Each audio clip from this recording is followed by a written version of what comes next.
I'm Madison Clarke, and if you've ever had to choose between sleep and survival, we've already met. Charleston is my backdrop: brick alleys, marsh grass, the Atlantic breathing in and out like a metronome.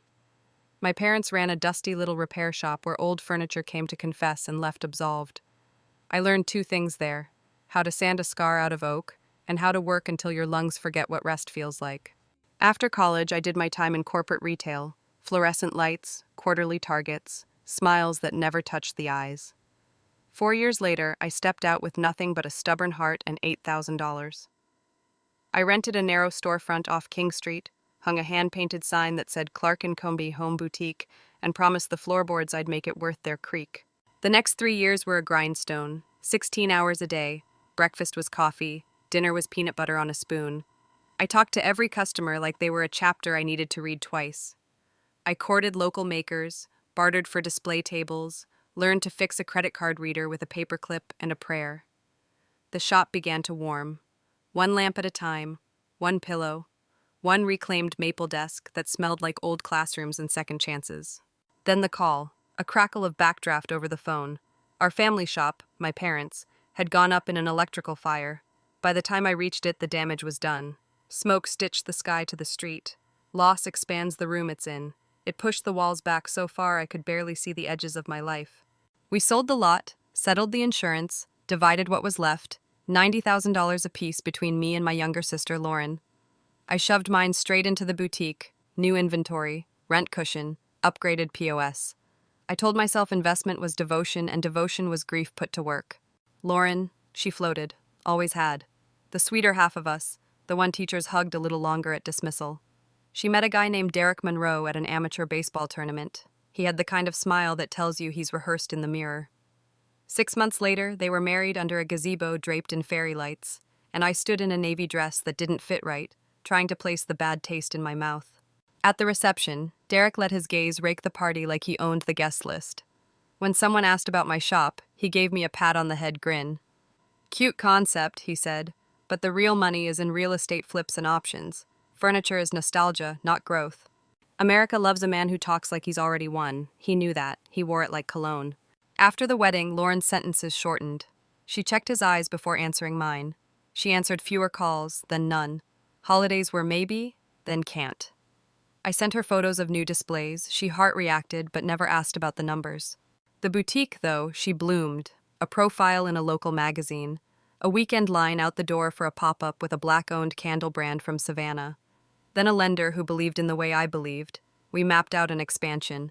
$150,000, savings, a vendor loan, and profits folded back into the batter. The vision was simple: a second shop in downtown Atlanta, foot traffic, design district adjacency, a manager I could trust, a life where I didn't eat standing up. I kept the numbers in a spreadsheet only I could read and a banking app behind two locks. I told almost no one. The night the funds settled, I stood in the dark of the Charleston shop and touched each display like I was blessing a child. I imagined cutting a ribbon in Atlanta and hearing the room inhale. Then came the group text: Lake Tahoe, family weekend in September. Who's in? A rental with big windows and water like liquid glass. I hesitated, then typed, "I'll be there. Family is a door you keep knocking on, even after your knuckles bleed." I packed my laptop, my ledger, my dreams. I wedged the bank fob deep in my bag and rehearsed how I'd tell Lauren the good news, how I'd invite her to design a corner of the new shop, give her something that was hers again. On the drive west, the interstate rolled out like a promise. Sunrise hit the hood of my car, and I let myself believe the worst was behind us. I didn't know that the next time I opened my banking app, the numbers would be winter. 11 hours later, Tahoe greeted me with cold air and the kind of quiet that makes you want to confess. Inside that quiet, something waited, patient, smiling, counting down. You know the type: the handshake that squeezes, the laugh that announces itself to the furniture, the watch that ticks louder than hearts. That's Derek Monroe. By the time I stepped into the lake house, pine floors, picture windows, a bowl of lemons performing as decor, I could feel his presence like a sports radio left on in another room. "Look who finally made it," he called from the kitchen island, holding court over a decanter of bourbon.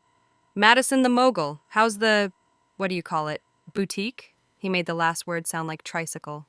I smiled the way Southern women are trained to, like a veil you can't see through. "Growing," I said. "In fact, we're opening a second location. Just signed the lease." "In this economy?" He chuckled for his audience. 2 cousins, an uncle, Lauren at his side. Bold. Lauren's smile didn't reach her eyes. She squeezed the stem of her wineglass until her knuckles blanched. Mads, you look tired, she said softly. Are you taking days off at all? Planning to.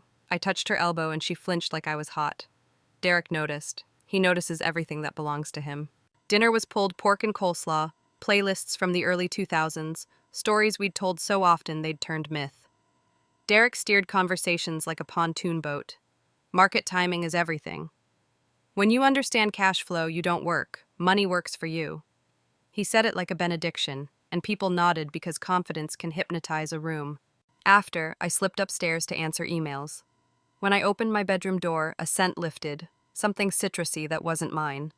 The laptop on the desk wasn't where I left it. The charger sat in a different port, off by an inch that felt like a mile. I stood very still and took an inventory of the air. Okay, maybe housekeeping during the flurry of arrivals, maybe my own memory, warped by jet lag and pulled pork. I sat, woke the machine, checked my mail, all normal, then the banner, failed login attempt, unknown device. Timestamp 9:54 p.m. Location services pinged the house's Wi-Fi. My mouth went dry. I closed the laptop, changed every password I had, turned on a second layer of authentication for my bank and vendor accounts. Then I did something I'd meant to do for months.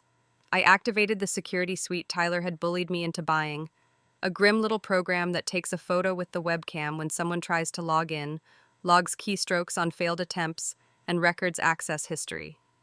I told myself it was overkill. I told myself it was a boundary. I told myself a lot. Downstairs, someone started a game of charades. Laughter rose through the vents. I slid my laptop into my suitcase and snapped the lock. I lay on the bed and listened to the lake knock softly at the dock. The ceiling fan counted seconds.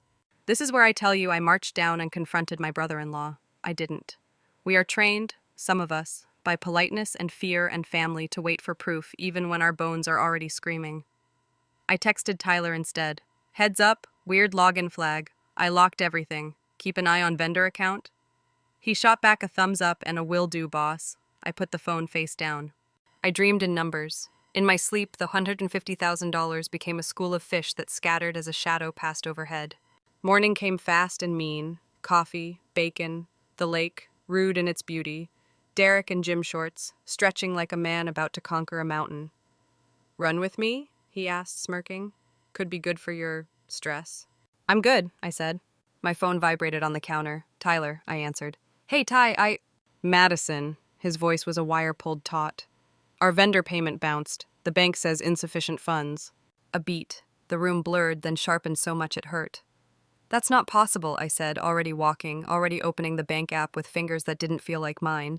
The numbers were snow, checking, $0, savings, $0, transfers, plural, cascading across the screen, 11:50 p.m., 12:37 a.m., 1:12 a.m., 2:58 a.m., 4:30 a.m., outbound, authorized, device recognized. Behind me, laughter frayed. Ahead of me, the living room turned to faces. Everything okay? Lauren asked. My money's gone, I said, all of it. Someone set down a mug too hard. Derek's eyes slid to mine, then away, then back like a dare.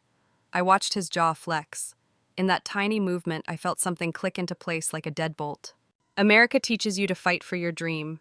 It doesn't teach you what to do when the thief is standing in your kitchen, pouring another cup of coffee, and smiling like he's about to bless the food. Uncle Ben stood first, broad-shouldered and gentle, a man who fixes things with his hands and his silence. What do you mean gone? He asked. I turned my phone so they could see. Transfers marched across the screen like soldiers. Overnight, I said, from a recognized device. A hush fell, the way rooms do when the power cuts out. Emma, my cousin with the mouth that gets her in and out of trouble, moved to my side. Call the bank, she whispered. I hit speaker. The rep was professional to the point of cruel. Yes, Ms. Clarke, I see several transfers, all authenticated by your device. The activity began at 11:50 p.m. and concluded at 4:30 a.m. The security questions were answered correctly. Rooms have temperatures. This one dropped 10 degrees. I could hear the lake, the coffee machine, the breath leaving my chest. Someone used my laptop, I said, eyes on Derek.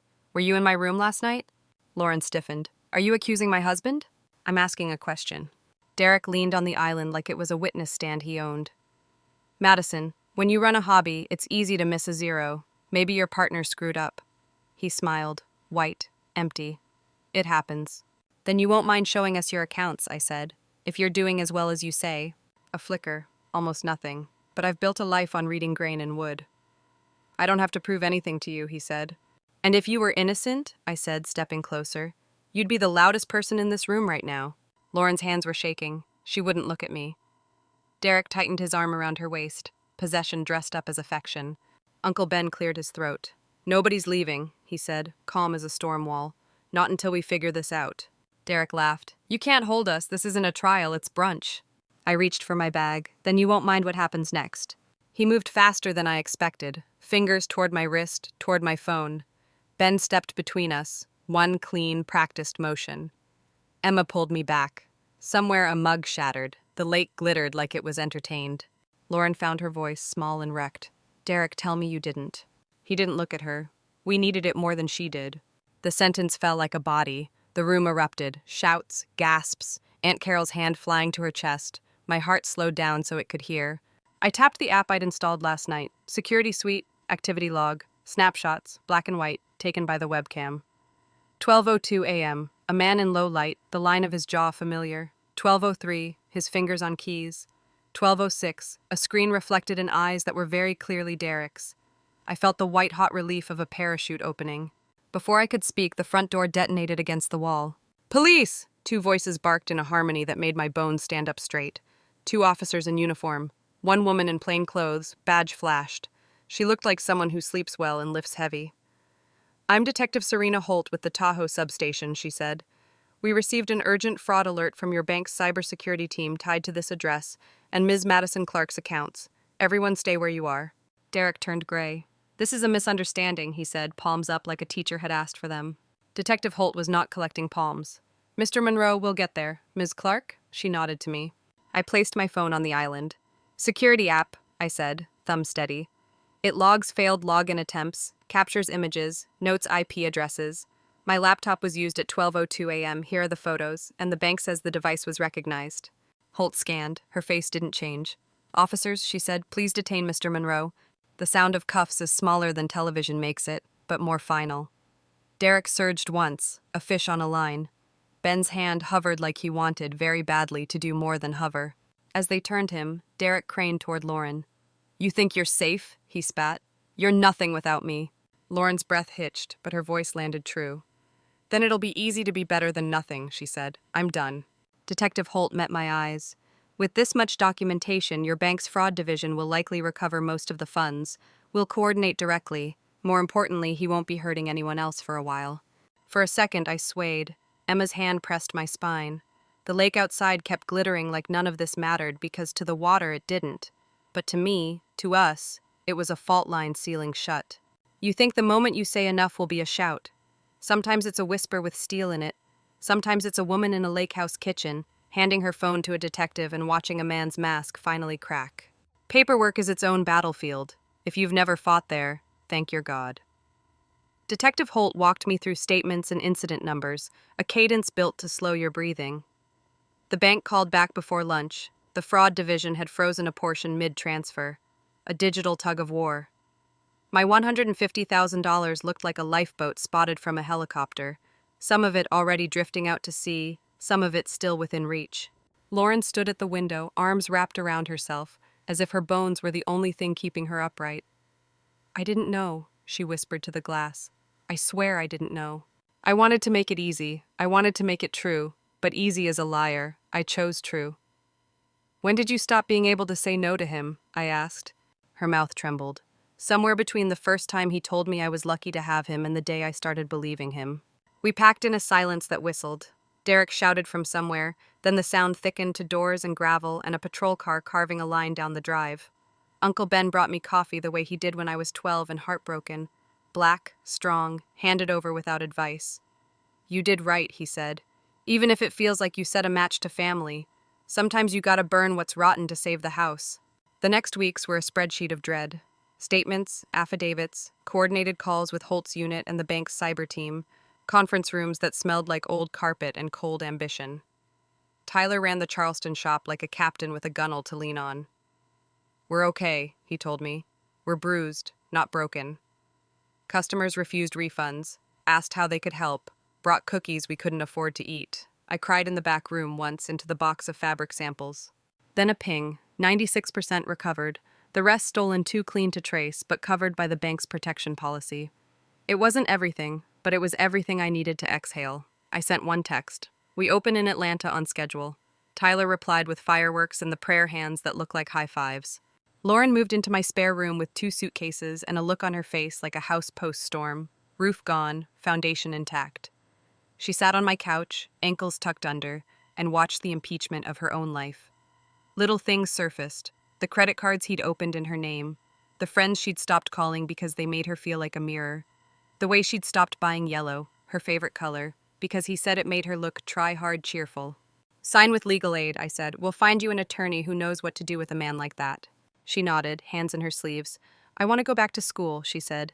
Interior design. Not because of you, she added quickly, then flushed.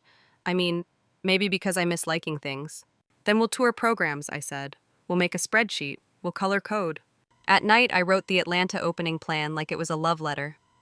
Americans love a comeback story, but we worship preparation. I had both. I booked a food truck with shrimp and grits that made people moan softly. I hired a jazz trio from a church on Auburn Avenue.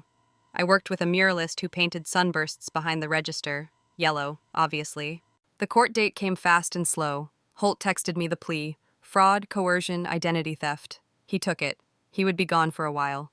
I read it twice, then exhaled so hard I realized I'd been holding my breath since Lake Tahoe. Lauren baked again, cinnamon rolls that made my house smell like the sky before rain. She laughed like I remembered. One evening, chopping vegetables shoulder to shoulder, she said, "You were brave for protecting what you built. I want to be brave enough to rebuild myself." That's not a want, I said. That's an action, and you've already started. When Atlanta opened, the ribbon fell clean and the room inhaled, just like I'd imagined. People came, people stayed. Someone cried over a cherrywood table because it looked like their grandmother's sewing bench. We put a bell on the door because bells say we see you. I sent Holt a photo of the line out front. This is because of paperwork too, I typed. She replied, this is because you were ready. Ready isn't a feeling. It's 1,000 small decisions you made when no one was watching. It's an app you activated at midnight because something smelled wrong.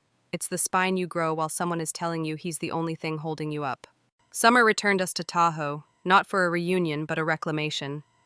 The house had slumped after the chaos. Shutters loose, porch sagging, the dock limping into the water. We came with paint and hammers and casseroles. We came with rules we hadn't had the courage to write before. Uncle Ben measured twice, cut once. Emma scraped old flake from the banister like she was erasing a bad mood. I patched nail holes and found notes from our childhood under loose planks, names, dates, a secret promise to never grow up. We laughed the kind of laugh you can only manage after you've cried out the poison. On the first night, we held a family meeting, which is code for this might hurt. I stood, palms damp, and said, we need a way to be together that doesn't drown the weakest swimmer. We passed a page around the table and wrote our rules. Real family protects. Not with lies, not by covering tracks, but by naming what's wrong and standing between it and the person it wants. Money is a tool, not a leash. Help is given with a palm, not a cuff. No loans without paperwork we'd be proud to show a judge. Phones on the counter. No secret accounts at the lake house. If you need privacy, you also need honesty. If you break trust, you fix it, not with words, with restitution. We taped the rules to the fridge with blue painter's tape. It looked ridiculous. It looked perfect. After dinner, Lauren and I walked to the water. She wore yellow. I filed the divorce papers, she said, voice steady. The lawyer thinks we can push to cancel the debt in my name. He'll fight, but I'll win. You already did, I said. She nudged me. Your shop is beautiful. I saw the photos, the mural, the bell. Come see it. I hesitated. Design a capsule corner. Lauren's Bright Things. We'll paint the signage in your handwriting. She laughed like the sun. Bright Things, she said. Okay. Sometimes healing sounds like possibility said out loud. In the morning, we painted the living room a color called still water. I left a square unpainted near the door, a rectangle of scuffed wall preserved on purpose. A reminder, I told Emma. Of what? That we don't pretend it was never broken. We honor the repair. Before we left, I walked the dock alone. The lake lapped. The mountains kept their counsel. My phone buzzed with customer emails, vendor schedules, Holt's dry case closed message. I stood there and let the breeze rearrange my hair. If you've had to cut out a toxic branch to keep the tree, you know the way it feels. Empty for a minute, then lighter, then honest. In this country, we're told blood is a contract. It isn't. It's geography. Family, I've learned, is a choice you keep making. Back in Atlanta, the shop kept breathing. Tyler hired 2 part-timers from a community college design program. We started a weekly makers market and let the city teach us what it wanted. A woman brought in a broken rocking chair and asked if we could rescue it. I sanded, glued, clamped, and returned it with a bow. She cried. It was my mother's, she said. I thought I'd lost this story. Not on my watch. One night, closing out the register, I read a comment on our Instagram. Your store feels safe. I took a screenshot and texted it to Lauren with a single word. Goal. She replied with a lemon emoji and a heart. This is the part where I ask you a question, because stories are bridges, not diaries. Have you ever had to say enough to someone who shared your table? Have you ever protected what you built even when the breaking came from a familiar hand? If you have, I see you. If you haven't yet, I'll loan you my courage until yours arrives. Because in the end, the thief didn't get my future. He just taught me which doors needed locks, which rooms needed light, and which people, when they tell you who they are, you should believe the first time. Karma isn't cosmic, it's cumulative. It's a detective who answers a call at 9:12 a.m. It's a spreadsheet that proves a truth. It's a sister in a yellow dress at a lake house signing her name on brand new rules. And it's a bell over a door in Atlanta that rings, bright and clean, every time someone walks in and chooses to belong.